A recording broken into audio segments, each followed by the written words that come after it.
Iron man ও জাদুর কুমড়ো। একদিন আয়রন ম্যান পৃথিবীর এক ছোট্ট গ্রামে এসে পৌঁছালো। তার জার্ভিস জানালো, স্যার, এখানে অদ্ভুত এক শক্তির সিগন্যাল ধরা পড়েছে।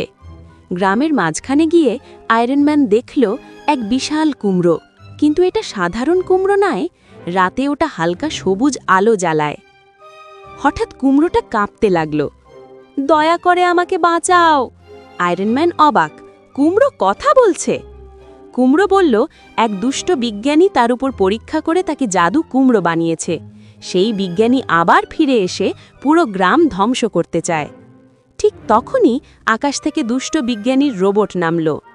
আয়রন ম্যান সঙ্গে সঙ্গে লড়াইয়ে ঝাঁপিয়ে পড়ল।